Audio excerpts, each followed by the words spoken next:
mission. Les émissions, tu as la publicité, il y a une organisation. Pourquoi pas toute sa publicité? Mais c'est ton frère, ton c'est l'homme pas bien payé, ça peine à mon Syrian. Non, mon frère n'a pas. Alors ça, les locaux benga. Pour un homme, tu n'as tout cela, tout n'a jour où il y a tout n'a benga, benga mpaka. Mpaka kams boni.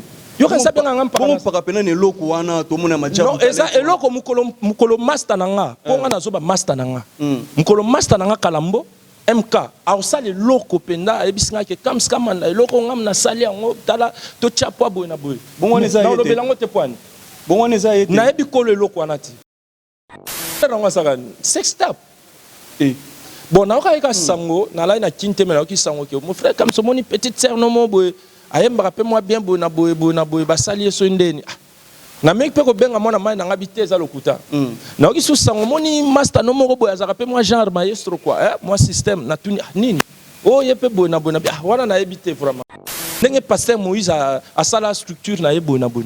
Yo mona ba biloko MK, na mona biloko M4. Na mona pena ki signer MK. Na tala rango pe na chaka po na makambo MK. MK Pro. Na chaka ka po na ebi ke ze loko master na nga. Mais on a soki na yebi kolo na ngote na lia pe loko kolo na yebi pete so uta na mona ka ba fiche ko yo lingana ba ndotanga ba kombo na ba na ndingi te fait comme ça ka li solo ka to so la. Mais to ça rappelle publicité na émission boyete jamais.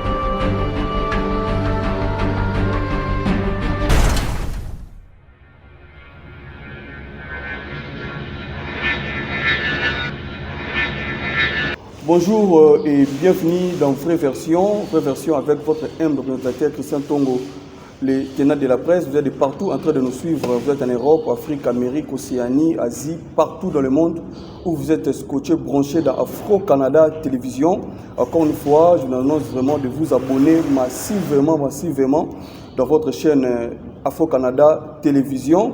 Et Vraie Version aujourd'hui reçoit pour vous le frère Kams Kamanda, l'homme à la seconde chance. N'a vraiment pour partager un bon moment dans la émission Nabiso. Je profite aussi de saluer Aïcha l'italienne, maman Francisca et Sarah, sans oublier madame Charmante Laou depuis Montréal, la femme du boss qui nous suit aussi à ce moment. Et je ne peux pas commencer cette émission sans pour autant dire aussi merci à l'équipe technique qui m'accompagne aujourd'hui derrière la caméra et à la réalisation de Israël Fundi qui assure la réalisation de cette émission. Encore une fois, soyez le bienvenu. Il est déjà à côté de moi. Lui, c'est le frère Kams Kamanda, l'homme à la seconde chance. Ou Azabongo invité dans vraiment à Lilo, dans la Vraie Version. Bonjour frère Kams Kamanda. Il y a Christian Tongo. Bonjour. À tout le monde qui nous suit de partout, à Kinshasa, à Brazzaville, à Poto, à Canada. Nous avons l'occasion de Rolanda Bisso na Afro-Canada Télévision. Afro-Canada Télévision. Ticket Nzambe ya Sikoyo. Aza na bino et puis surtout, vous appétez, vous s'abonnez aussi. Mais conseil tout, et là au monde enseigne pas na bino. Quand de Rolanda Bisso na vraiment vous allez na donc et puis vous s'abonnez aussi parce que bénédiction ils allaient mon place n'est pas monnaie ils allaient faut que tindika tout le temps sur ma casse pour et comme il y a pas bénédiction salara wana donc bouger vous tout est pour tout au long de la mission vous allez béni bénédiction vous soit à wana éviter moi content vous allez donc moi compter bénédiction dans l'émission ils allaient ticket Nzambe a situé à émission il y a Christian Tongo peut-être ando yo ka meilleur yo siko on est tous à vraiment, merci frère Kams Kamanda pour la bénédiction et bonne santé. Non, santé ça va, Moni biso na Kinshasa, comment vivre dans Ngolu. Grâce déjà, tant déjà grâce aux alliés, moyen au bunda tout est pas te soutenir mais grâce. Comment mon ara libanda mon ara mutu libanda santé mais te 4 minutes au mon ara mutu otambola nzela na kufane kala kufaka la mutu musubo mone pena bo azotambola nzokande azana baba biloko babenga mikolo covid musuba typhoïde malaria pas musuba par la grâce de Dieu ça va vraiment ça va. Merci frère Kams Kamanda, c'est la première fois vraiment to partager na yo plateau na kati Afro Canada Télévision mais ba tu bazo na biso bali ba qui est frère Kams Kamanda? Kams Kamanda aza leki na bino, aza mwana na bino, aza yaya na bino, aza grand frère na bino, aza papa, je ne sais pas Yomoro Luka, so benganga mais naza serviteur de Dieu, né de nouveau. Naza marié, père de 3 filles.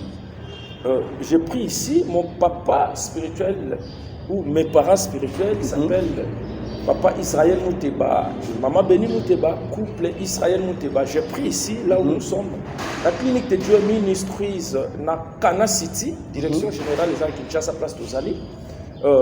Je suis artiste chrétien. Oh, Nabandi, Moussala Nanga, Kala, mais album à l'émission en 1997. Ah bon? En 1997, na bimisi album auto yebaki la transformation peut-être batmusuba yebaki mais batmusuba yebaki. La transformation na kati wana ezaki na banzembe belé mais nzembe sala ki batwa découvrir na kati ezalaki alléluia papa nkolo na ngai Yesu. Ko comme koyimba mapelo na l'église belé ba yebi auteur compositeur na ngote. Voilà. Yawe nanga nkolo nanga nzambe na nguya. Mobikisi nanga yo Yesu Masia. Nkolo kolemba te pona kopambola kangai Nkolo kolemba te pona kobikisanga Alléluia tonleve Jésus likolo na nyonso yonde papa na lola bisonga bana Yesu lelelelele Alléluia. Donc nzembo wana na 1997 bato ba découvrir tokomi na 1998 na bandi betine na Istanbul. Si na aussi ça je crois en 2001. En 2002 on a réalisé deuxième album au Zaki bato bengaki le dernier jour album wana bato ayebaki mon pinzate. To zui pause fallait to luka. Na 2013 tu veux ça là il faut nazwa. Tout ça là album wana na frère Moïse Matuta na ba vie de loin na ba mama Kalunga. Yesu des champions azali des champions. Donc tout ça là en 1997 tu yembi na frère Moïse Matuta. Tuembi tete telestai liloba na nzambe ezali bomoi kozo pe makasi ya kokabola nini mope nzoto tete telestai elakisi tout est accompli. Voilà. Et puis 2013 eleki na 2016 de rosala na elamba nzambe album wana epamboli ngai epamboli bato mpona kati mpenza na banzembo ezokontinue koyembana nga nalingi yo poni ngai nalingi yo mwana nzambe lolenge nayaki epai na yo na masuba na bilamba na matembe na pamba nakomisante tala ndenge yo komisinga nasala lolendo mpo nzambe azali nzembo wana epamboli bato tosali bafeaturing na kati wana bamama lor bayano na losambo tosali bapaster Yannick Tumba. Donc album wana ezalaki mabeni tosala bambula oyo tokomata likolo. Cette année je vais monter plus haut. Donc na kati album wana et puis tu repousse na 2021 je crois tu as cet album na biso à la seconde des places par le sambo ndengombe ezoyembama des places nzamba bilembo ezoyembama des places wapi yo mutu moko boye likesila ya zuluka nzambe wapi yo musungi ya bayeba bwakama nde na kati siko nzembo mo ezobeta mana Emmanuel soki obini awa te okokende kobini la wapi biso to binaka awa on a présenté tata awa donc voilà misala ndeko na bino zo sala mena nyonso wana solo ngozo wango keka na kamsa na channel TV pour télécharger ma vidéo mamamnyo sur la carte. Merci frère Kams, merci Penza au tracé les biso Penza donc parcours na yo Penza qui toque vraiment makasi mais boni kasi évolution il y a la seconde. Oui, à la seconde ça va, à la seconde je crois il m'a qui le 6 juin. Le 6 juin ba CD l'imane Kinshasa biso na Kinshasa ça ba CD mais ba vidéo ça déjà na ba YouTube. Les autres qui ne demandent mais batunde bazo tungisanga fréquence concert à la seconde. Oh non au moins à la seconde déjà nouveau départ. À la seconde déjà nouveau départ à la seconde. Toujours Satan na vie na ye na kibo Satan na ye akocha mutu malade. Akot détruire mutu na sali peut-être par ignorance pendant 10 ans, pendant 11 ans comme Satan ye mo alinga nyoko la mutu wana. Mais un jour, Jésus a rencontré la vie à la seconde, parce que la Bible est à l'instant, comme un éclair de temps, à la seconde, c'est-à-dire, il y a une zambé qui a tenté. Mais des fois, nous avons mis le temps pour amener le temps à toza ba oyayi ndenga tikela ba Job ndenga tikela ba tobele bele ndenga tikela ba Abraham ndenga tikela ba Moïse ndenga tikela ba tunyoso wana oto ba Joseph nzamba tikela ba mota otolobaka les retards mais so nzamba récupérer à la seconde et si Mambunyo se change. Merci frère Kam, c'est album kitoko mais tout le monde promotion nango évoluer penzati Katani Nanzela parce que pour l'andela comme peu moi mukie to éviter c'est dit à quoi promotion est-ce que mbongo nde muto sali que album kitoko boye banzembu kitoko boye et comme penza musikate. Bon, en fait la promotion c'est na bambongo vous savez nga na producteur on a banda musala nanga donc na stikala jamais kutana producteur. Je me bats seul par la grâce de Dieu. Même à ta producteur, les producteurs, je ne peux pas remiser pendant 2 ans ça la promotion. Ma producteur peut-être va miser pendant 2 mois, 3 mois, 4 mois, 5 mois. Mais puis par la grâce de Dieu, tu as résisté quand même parce que nous avons pas. Donc tu as continué au salaire tata, tu as continué par la grâce, il y a mais tu as continué dans ma chaîne na biso ya Kinshasa. Mais la promotion pour le moment, nous sommes branchés dans les réseaux sociaux. Nous sommes dans les réseaux sociaux, nous sommes dans toucher, nous sommes dans les réseaux sociaux. Voilà, donc nous sommes peut-être limité. Rendement de nos yeux, dans l'album à la seconde. Oui. Ouf, rendement, des fois, tu as tout ça, tout ça va calculer. Album on a son mandat. Album mais peut-être na son minda mon album mais na en bonne santé. Na en bonne santé. Les restes on a na kolobate parce que biso mikolona nzambe anoki sa mapa molilo wa mbula. Soto tchango na citerne, soto tchango tata tchango na kata local eza mukie, c'est-à-dire na en bonne santé, rendement yango. Le rendement yango wana. En bonne santé quand même. Mutu ko lobi à partir de la France, na tuna yo question pe bebeline le voice. Maya Lucien Tingi.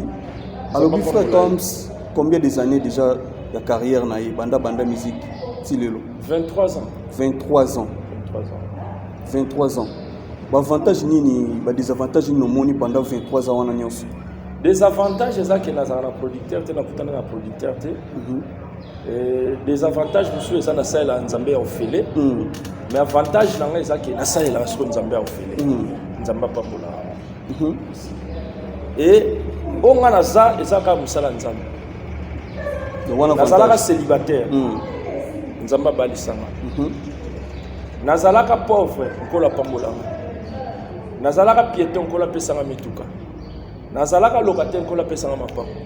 Nazalaka na bana te nkola pesanga mabana. Nazalaka mutu moko déconsidéré nzamba pesanga valeur. C'est-à-dire nyonso wana eza musala nzambe. C'est-à-dire pour nanga des avantages au sein de la Nzambé au filet. Avantage c'est ça, en bonne santé et puis dans stable. Vraiment. Merci frère Kams, merci.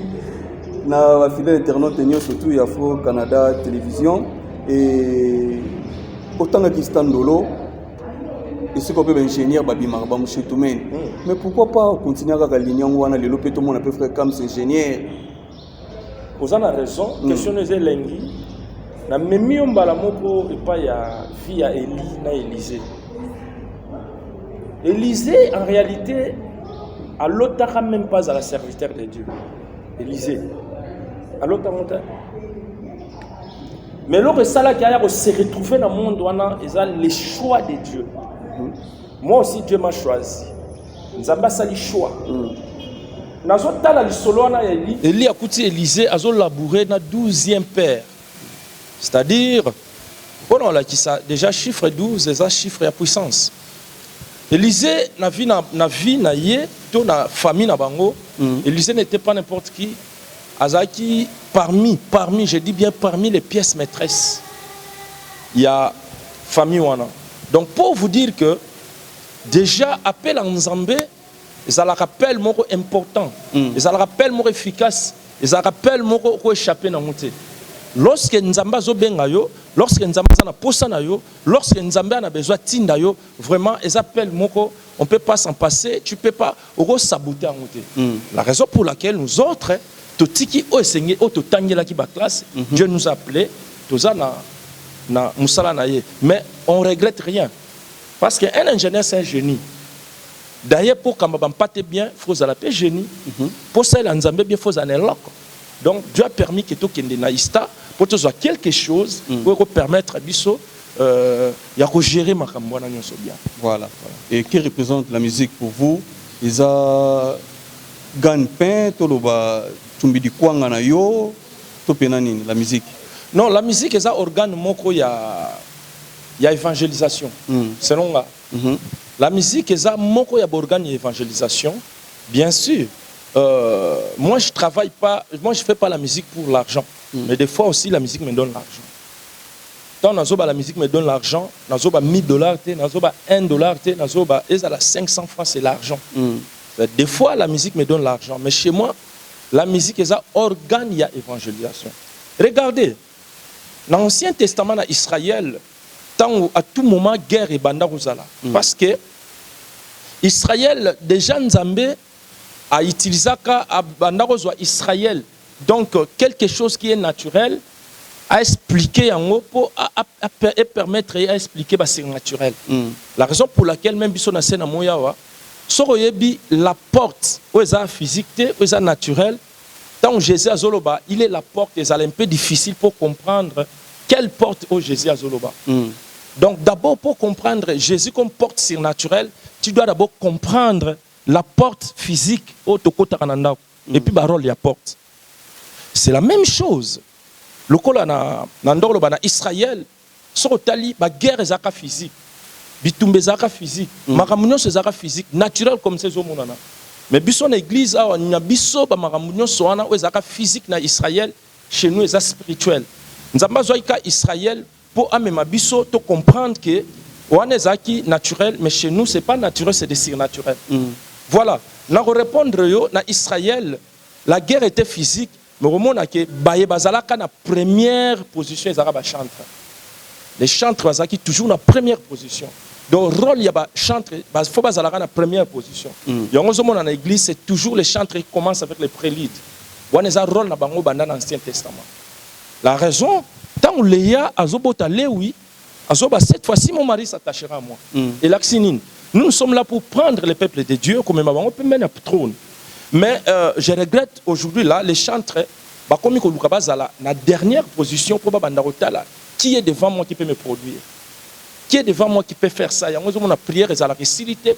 Les chantres sont dehors. Bazo lukaba tolende batu. Pour ba mona mutu mo ki ndaw chamwe loko. Mutu mo azana mo kar. Amen amen azali banda mer ngalobi na ya kite na dokite. Rôle ne za foza. Bon, en tout cas, on va dire que on tolé wana tola nzambe. On so tolé nzambe, on tolé biloko. Mais so tolé mutu aza limité, mutu ko peso 500 francs, na peso bomo imulaite. Tolé nzambe poso ki nzamba peso 1000 francs, ndenga na mayela ko batela 1000 francs. 1000 francs, o le mikate o meli j'imagine abisa plastique au suki. Da peso mayela ko batela 1000 francs. Mais lorsque tu nzamba peso a intelligence et rebattre la soulier. Parce que Nzambe a les maîtres des visions. Soit appelle vision, après ça appelle provision. Vraiment. Merci frère Kam, c'est toi continuer à Kamasoula, on a vu vraiment dans vraie version. L'autre moment on a chanté belé, à la côté mibali côté bassi. Abandi na koyemba mais souka tout le monde a pouf. A commis consacré, a commis pasteur, a commis maman pasteur. Mais si le bat le nous frère Kam se positionne à est-ce qu'il n'y a pas comment pasteur un jour? Non, mais d'ailleurs, bato batunyo batindo tunanga question na baebike na moment on a ndako prêcher bango. Moment on a comme ça ndako prêcher bango peut-être bazana ekodim. Je n'ai jamais été pasteur. Oui. Je n'ai jamais été pasteur. J'ai prêché. Bango peut-être bazana ekodim, peut-être tondo zona bango train, peut-être tondo zona bango matanga place nga nazo prêcher banakala, mais je n'ai jamais été pasteur. Nazala berger té. Voyez, c'est-à-dire mutunyoso les buts principaux on Nzamba bengel biso ba Christ allez bosala de toutes les nations mes disciples, mais comment on sala ba nation ba disciples était sur bureau prêcher té okendo bando betele masolo cuisine n'a pas besoin de ça, il a besoin de la prédication. Il faut là qu'il y ait des avantages à côté azali pe ko là qu'il y ait avantage à côté fo bendaye. C'est ça un prédicateur. Moi, je suis prédicateur depuis longtemps. Je continue à prêcher, mais ça y a un côté, et comme ça là que, ou comme berger, ou comme bishop, comme archbishop, ou bien ou pas, ou tika ko prêcher pour na ba non. Biso rôle na biso ça y a ko prêcher. Na terre na nzela nzembo et na terre boye ata nzembo ezate parce que d'abord koyemba eza ko temba la mibale. Mais le komi eloko mo komi kaka bongo frère Kamanda. Mutu nyonso to banena koyemba suka fa ko maka pasteur. Est-ce que bato wana bazo koma wana baza vraiment appelé par Dieu to ezaka non comme ayebi moi Bible, ayebi moi boye non na sala pe ministère na lieu comme ka ba ministre. Mais difficulté c'est que bato bayo comme on a Goliath tant abomi bato bayo comme on a David tant abomi Goliath. À mon d'abord boma Goliath à mon Carmel. C'est par là que bato bazo comprendre que oh David abomi Goliath. Mais quelque part David était quelque part aussi. Abandako s'entraîner et c'est l'entraînement David doit être bien. Bah éviter. Netinga est-ce qui connaît mes entraînements? Mutabi place na s'entraîner. Peut-être mi balé mi sa toi mon anga. Mais l'obit peut-être ba mon setra. Nazo kamba setra baloba. Ah frère Kamspe. Mais ba toi bi entraînement na ngate. Wana bazo mon succès on a vu na mon Carmel. Ba mon ga succès à mon Carmel. Est-ce que succès ya entraînement ya zamba ba mon akio? Et nazo be mbanga bo maba ous bazo mon. Tant sala émission na bazo mon. Nous c'est ça entraînement. Yango na Israël ba lolenga makabomi sa to ezala ki bato bazaki na mbongo bando pesa batoro. Bato bazaki na ba classe moyenne ba pesa ba bélier, ba pauvre bando pesa ba pigeon. Mais ceux qui nzamba tcho na motema po pesa likabo ya toro, pesa ngo, c'est pour la gloire de Dieu. Ceux qui nzamba benga na ministère ba soutenir biso. Ministries. Tant ozoka bato nyonso, kamanda ministries. Kingandi ministries. On est à la branche de l'église. Vous voyez, ils ont la branche de l'église. Mais est-ce que vous allez l'appeler? Et là, on a Kamwaka. Vraiment, est-ce que ça n'a pareil au biso na Congo photo zala no photo ba ben un terme appelé photo ba que muto a appelé ou pas. Et ça li ka Nzambe muto a appelé to appelé te soit bongoli motema tei muto bongoli motema Nzamba boya. D'abord, l'objectif de Dieu est Nzambe Zani. L'objectif d'évangélisation est Zani. De faire de toutes les nations mes disciples. Tant déjà mon disciple, c'est Dieu qui gagne. C'est les cieux qui gagnent. C'est Jésus qui gagne. Mais le reste là, ils ont une organisation à l'appeler ou pas, à l'anaboy ou pas, à terre en français ou pas, à terre en anglais ou pas, à un interprète ou pas, à la sécurité ou pas. On a une organisation à battre. Mais Nzambe souci n'est royaume des cieux gagné en faisant de toutes les nations ses disciples. Voilà et le important. Merci frère Kams, toujours relation avec frère Moussou Zalande. Très bien, la relation avec frère Tozalana très bien. Ba oyo ba sepelana nga pe na sepelana ba o ba buda nga pe na buda ba mponga ba nga elote. Oh, je vous dis, toi na caméra na yo, o buda nga na buda yo. Yo nga pe ba traiter o pe o keyeko. Te, nga na bandeli na bisoki o buda nga pe na buda po na ko tika mutu na se na moya wa te. Nzamba za nzamba biso tu. Soki o nenga neti av dimanche na ye pe na to kutana fe na nga to malo kofi. Petit na nga ndeni. Ah, petit na mona kala me petit zo betanga kala wana fe. Na no fe. Na zali fe limbisa et tout. Tokutana maman Micheline Chabani étoile ndenge nino kimia ya nabite ya nazali ya Patrice Robenga nga kam ndenge ni tout ya matu ba ya deningo ba ya nyonso na so ba benga nga ese nga koza na koza mabena bango mais so za complexé o ye na loyenge nga pe na bude yo mais to so toche oche de nga kutu amakamba ko tchaku tute so za complexé o ye na loyenge na ko bude yo je vous dis parce que 23 ans eza water 23 ans belé, nous avons mérité, nous avons respecté, mais tant que nous avons respecté, alors nous avons boudé. Au sol, on a fait Mike Kalambay. Au sol, très bien. Très bien. Moïse Mbi. Très bien. Moïse Matuta. Très bien. José Ndita. Très bien. Champion, tu es champion. Viens en champion. Moïse Matuta. Très bien. Au sol, très bien. Bon champion. Champion de Nani, frère José Nzita. Un des champions. Champion. Merci frère Kams, merci d'avoir vraiment. Baza Kulanda Bisola, je sali John Chassa, John Omajela, Miaminel Sambin Gloria, bon séjour na yo wana Kinshasa, moi na Djobour ya Tongo. Tu peux vraiment ba mbote na yo. Frère comme Sibalobi, ou mutmoko soutenir vraiment ba GNT. Pour nanine. Pour ba jeune peut ba poussa na peme na ngate. Ceux qui jeune ont aligné soutenir il faut pousser na peme na ngate, c'est ngafuna ba na ba jeune ba zebele. Ozo ba jeune akatanga toi qui quitte. Ah tu na Kinshasa. Ah bah jeune akin. Ah tu na Kinshasa. Mais il faut ba yat. O fa lingi pende ta mona ka frère comme mais pas pousser na pa na yo. Amona oka baja. Non, nga na zara bien kutuna baleki nyonso, baleki nyonso balinga nga nde na ucholoba. Ya boyna boye, to sola na biso bien sans problème. Merci Lelo, frère na yo moko.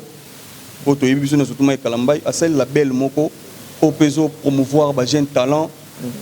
Analyse nini sur au sala série yango. À la seconde il y a 11 titres.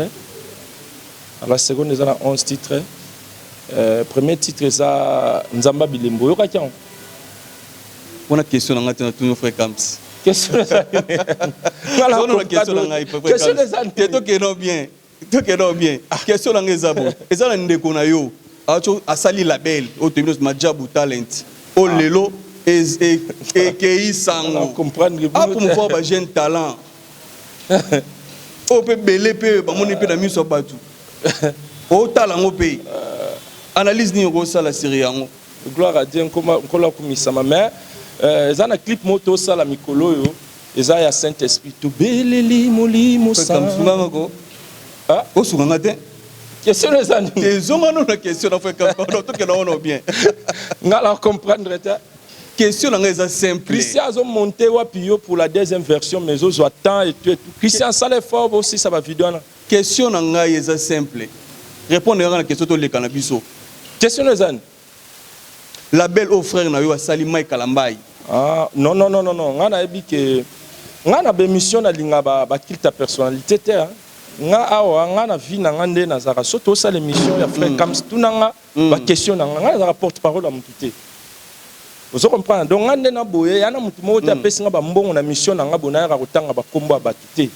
C'est une question d'actualité et tout le bagage sur non, actualité ça yango kututé actualité ça qui na goma nde bato azo kufebele faut gouvernement na biso ça makasi et puis actualité musu peut-être yo bosane za ke côté na mitendi côté à mitendi kuna ni place haute tension singa haute tension Matadi Kibala bakunda ki bango déjà voilà actualité nde yango bato mo na Matadi Kibala bo donc bato mo belé bakufa ki wana do wana côté no boyeno simba côté nini côté non mais non au moni aux émissions les émissions trop ça la publicité ya organisation ba tout pourquoi pas tout ça publicité mais c'est ton frère ton c'est leur pas bien peu rose appelle na mon série yango non mukolo frère nanga a ça le loko benginga ponga na mutu na ye to sola na ye tout na ye jour ya mbaye tout na benganga mpaka kamsboni yo kan sabenga ngam mpaka pena ne loko wana to mona majabu non eza eloko mukolo master nanga ponga na zo ba master nanga mukolo master nanga Kalambo MK a osali loko penda ebisinga ke kams kamanda eloko ngam na sali yango tala to chapo boy na boy bongone za yete na lobelango te poani bongone za yete na ebi kolo eloko wana ti nga na ebi ke mwana mai nanga asalaka nde kuna mais na ebi te ke za ye jour ezala ya mais nazo lo bango na télévision mon dieu jour ezala ya ye asali loko pena ke ya ye ndenge pasteur Moïse asala structure na ye boy na boy yo mona babiloko MK na mona biloko M4 na mona pena ke signer MK na talaka ngo pe na tchaka po na makambo MK Pro na tchaka ka po na ebi ke ze eloko master nanga mais wana soki na yebi kolo na ngote na lia pe loko kolo na yebi pete so uta na mona ka ba fiche ko yo lingana banda tanga ba kombo na banda na ndingi te fait comme ça ka li solo ka to so la mais to ça rappelle publicité na émission boyote jamais pe to ça pe publicité parce que to lie pe mbongo to lo belanda la seconde eza yana nzembo mo eza wana to sali na la seconde ya Patrice na frère lo samonengo nga pe na koma déjà wana to ke malé tu nanga so question à répondre pourquoi ka choix il y a frère Patrice na Matissa non bayana balelisinga na nzembo wana losambo makasi ya baklistu losambo elika ya baklistu oyo niliekoki kopesa te tokozwa yango se na losambo wana ya Patrice ya mato ayesu azuliso tala bangu na batelemi bazali koluka kobunga na ngai bachelinga mitambu Yoshua Hamashia ye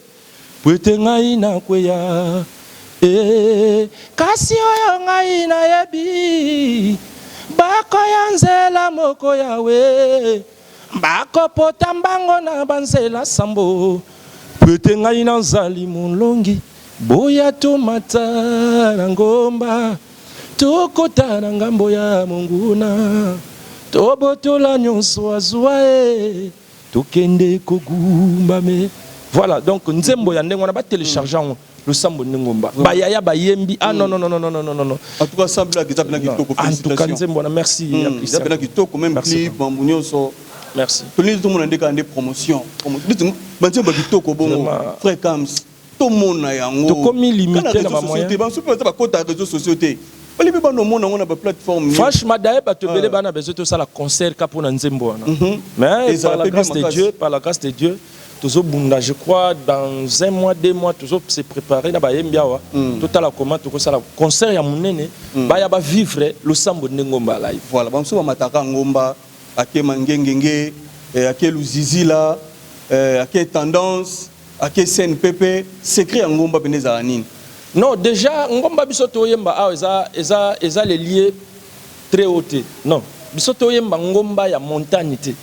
Bisoto yemba ngomba loko la prière. Donc déjà étymologiquement parlant, la prière est en montagne. La raison pour laquelle tozoloba eza la na bureau, so za na attitude de prière eza na montagne. Eza lozo conduire so za na attitude de prière eza na montagne. Mais ndenge bisoto za l'émission so za na attitude yango to bengi ngomba nzokande ba mangengenge d'ailleurs mangengenge ça c'est ba catholique ça n'a rien à voir avec la prière okoke pe mangengenge na ndenga mbri mo kutani pe na ba mbila okutana ba kuluna ba bonza eloko ozonga na liso ezo bima makila mais uti na ngomba do wana za ngomba mais na lobité que batwa que prière te quand est-ce que prière ngomba nezo comme lié de prière tant aucune concentration aucun sambela nzam wana ekomi lié à prière sinon les ana ngoka lié très haut ngomba sommet donc mutako vanda pe na kata chambre n'est pas kangeli ya sambeli na ya wana montagne okozo pe chambre un hôtel moko bozuka chambre uniquement pour la montagne OK ko sambela banda tongo tipoko c'est ça peu important et ça raté faut que ngomba mangengenge luzizila campus c'est aussi bien mais objectif faut à l'atteindre sinon ils ont lié très haut sommet lié très haut merci frère Kams zokoba vraiment masona biso malembe vers à la fin les loto ebaki ba phénomène tout le monde ba réseaux sociaux ba sextap ils allaient pas ba journaliste ils allaient pas bato to yebi wana auto traiter bango na ba kombo wana mais lelo komi na bana nzambe na ba sala nzambe lelo zo mona eloko wana ndenge nini frère Kams ni nezana mo sali su texte sextap ngana habité nani wasu sona biso na lobango peut-être boya do pele ngana habike wana ezaka actualité eza domaine petit na ngamo boye na master na ngamo wana ndesko makamuna bango ezaka pena so ba koti pena ba domaine na ba comprendre que eza bango mutu so bimisu boye bité na habité nani il faut qu'il y ait une actualité, frère Kams. L'actualité, nga ba question ezaka ya ngai ba réponse ya yo. Ba question ya nga ba réponse ya yo, mais actualité nango ezali frère moko ba to bima. Dazo banga langa o caméra. Auto bima mikolo yo, auto bima mikolo yo. Yo qui était atana ba na Facebook. Nala na kinte. Na kinte. Facebook réseaux sociaux ato za wapi o mona ngo fait comme ça qui m'a de côté na like na nota la ba gato mo ba to sala mikolo ya la Facebook. Bango aza frère nango saka sextap. Bon, na oka sango na la na kinte mena ki sango ke mon frère comme moni petite sœur no mo boy ayemba rappelle moi bien boy na boy basali so ndeni na mec pe ko benga mona mai na ngabite za lokuta na oki su sango moni master no mo boy za rappelle moi genre maestro quoi moi système na tuni nini oh yepe boy na wana na ebite vraiment donc na yoka ikaka kande yozo kande ngape na yoka omona kipe na ba to soso ki mabiso te non mais na ucho mona elo mo ya Bujumbura mais na ndimi teke za ye mais na mona master mo ba suki belé bu paré so pendeni na ona chambre mo bo na habité so za mutongo wolo ba so yeso nde na habité so za Merci, chers internautes. Merci, Bandeko Balandi Afro Canada Télévision. Émission Frère Version. Na frère Kam c'est Kamanda. Bientôt là, vraiment, toujours chité déjà dans l'émission. Mais question, monsieur Zali, ni ne marquant et pas maman Kikabos. Oh, maman Kikabos. Kikabos, maman, je t'aime beaucoup. Maman dit Ndayuel. Maman, on a. Au moniteur, on tourne la question, je pleure. Nazo est là parce que Nazo est backé, année aussi la terre. Na luka maman. En tout cas, maman, on n'a pas mboula. Aza béni, mais on n'a pas mboula. Maman Zali. Donc, maman, on a zwanga à zéro. Au balobaka de zéro. C'est cette maman-là. J'étais informe vide. La maman a accepté à investir dans la vie. Si les lots aux anayogo.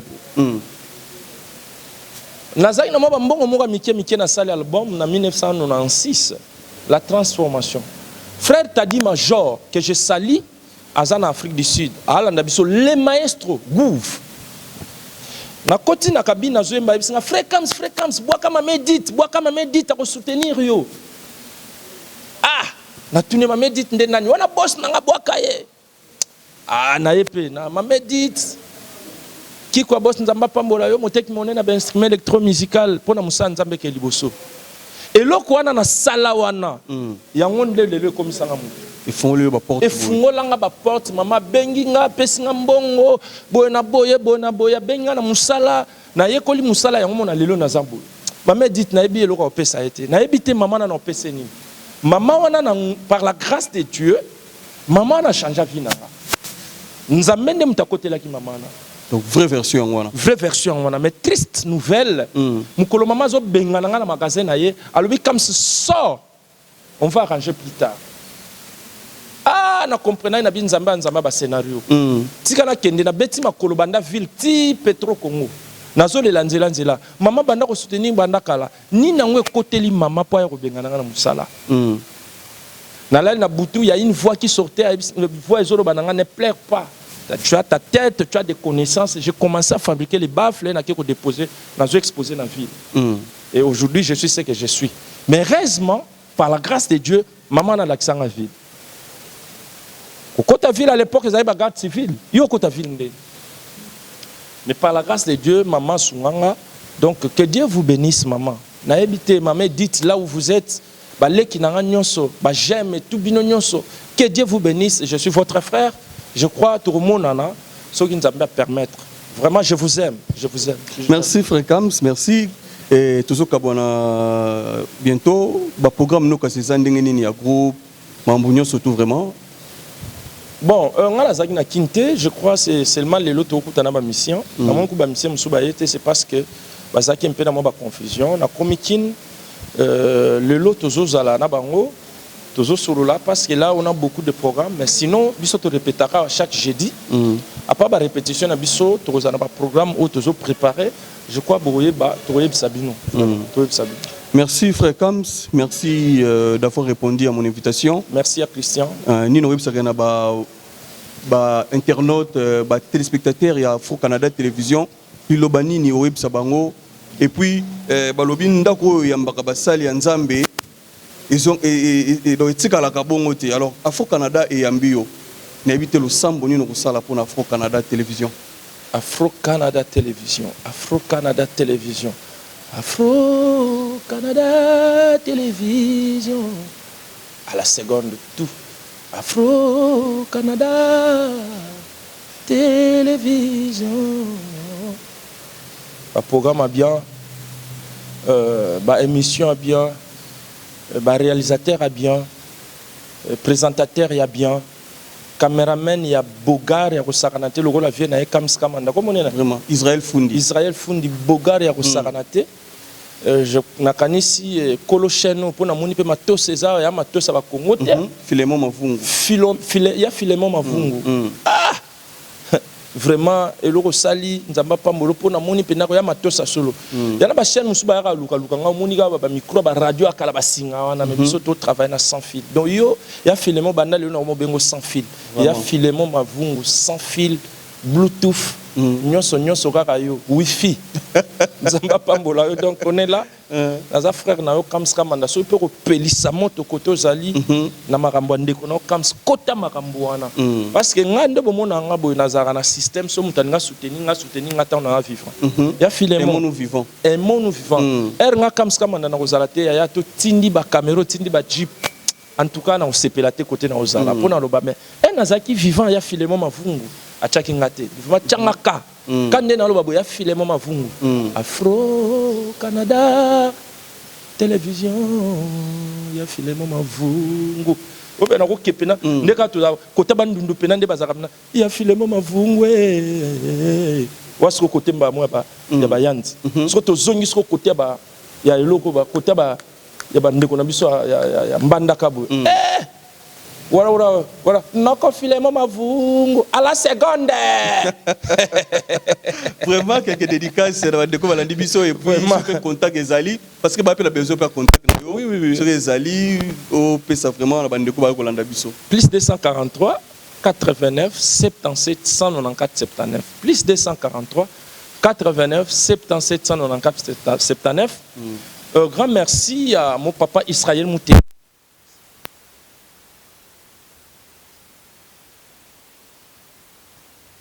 Nous sommes là. Et puis, j'ai sali ma femme Bati Kamanda avec toutes mes filles, Kamset, Bourgeois, Soraya.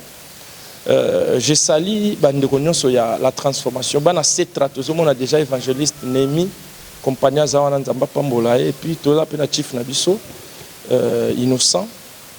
Zawana Pe Makaya et puis la équipe Mobimba tout le monde a déjà Mastananga déjà dans le Bela qui est les Israël Fundi donc nous avons pas molabino pour se déplacer na ba moyi bona kinchasa moyi ezali moyiza makasi yo moko ya Christian a évité l'on na koloba nini donc déjà bolingonde yango yo bolingo tika nzamba pambola yo amen vraiment parce que au salut effort tu ba méga pour to pesa ba to zaki nango vraiment tikete nzamba lola amona bino lola penza amona bino menga vraiment beau consommer à la seconde déjà dans les réseaux sociaux beau consommer na eloko nzambe beau consommer nyonso et puis bo benga biso place to loba ki mabe bolimbisa biso peut-être bandeko bazona na biso ba mona mama bendenge na koti makambo ya batu msute c'est parce que wana eza ba entreprise dona ba entreprise to koya kana ba loyenge boete biso ba msute oliate to ya ko sala ba publicité na bango te ngai micro oyo et fouti transport le sobo moni papa nanga Christian aye awa fouti transport na ye na ko banda ko loba ba komba batu boete to lobelande makambo à la seconde mais na bandeko nyonso je vous aime mes collègues na linga abino ba yaya pe ba leki na linga abino mingi bokanisa teke na linga abino te na linga abino me boyebi pe onga na lingaka boyebi pe onga na lingaka po nga na frère na bino bogar boyebi ke nga na frère na bino bogar boyebi ba master na nga na na tumbola ba master na nga boyebi ke ba master na nga tu bazaka eloko sepelisa nga pourquoi to za soto kutani ka ba bando wela biloko zanzo oka Mike Kalamba bi a master te ewa Mike Flora bi master nga na zo cravate nga na zo cravate Yannick Tumbabi mutu nga na zo chaussure na se mutu nga ba ilo biya ya nga na zo kankwala wasko Mike Kalamba vendre atala